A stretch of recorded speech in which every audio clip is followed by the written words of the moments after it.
नमस्कार, मैं हूं आपके साथ रंजना रावत और आप देख रहे हैं भागवत संदेश, जिसमें आज हम आपको सुनाएंगे संघ प्रमुख मोहन भागवत का वो संदेश जो उन्होंने 15 अक्टूबर 2021 को नागपुर में दिया, जहां संघ प्रमुख मोहन भागवत ने कहा कि भारत की एकात्मकता सनातन काल से चली आ रही है।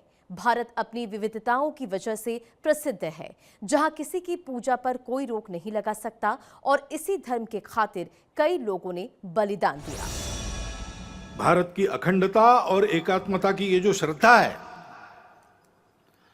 वो कोई नई बात नहीं है, भारत में चलती आई हुई बात है, सनातन काल से चलती आई है। उसके लिए लोग काम भी करते आए हैं। हमारे इतिहास में प्राचीन समय से लेकर अब तक बहुत उदाहरण है, बहुत पर्व ऐसे हैं जिससे बार बार इस एकात्मता का और अधिष्ठान मजबूत बनाया गया है।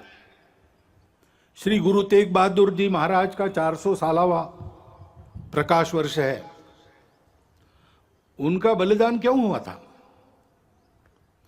इसलिए हुआ था कि ये जो भारतवर्ष की चलती आई हुई एकात्मता की, प्रेम की, अखंडता की परंपरा है, उसका आधार तो यही है कि हम सब विविधताओं को स्वीकार करते, पूजा की भी विविधताओं को स्वीकार करते हैं।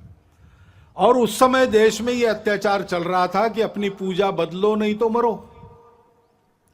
तो कश्मीर से लोग गुरु जी के पास आए, हाथ जोड़कर सुरक्षा के लिए विनती की।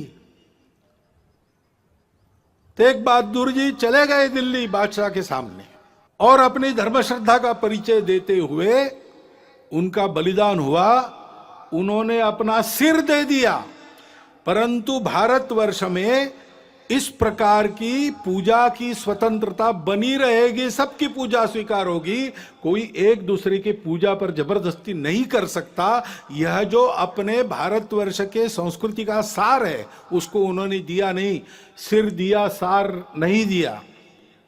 इसलिए हिंद की चादर कहलाए। भारतवर्ष की स्वतंत्रता, भारतवर्ष की एकात्मता, अखंडता के लिए बलिदानों, मिनी वीरों की सनातन काल से जो आकाश गंगा यहां चली आ रही है, उस आकाश गंगा के वे सूर्य से थे। वह कल्पना हमारी समान सी है और प्राचीन काल से चलती आई है। स्वतंत्र जीवन कैसा होता है, स्वतंत्रता क्या है, सबके सुख की कल्पना है।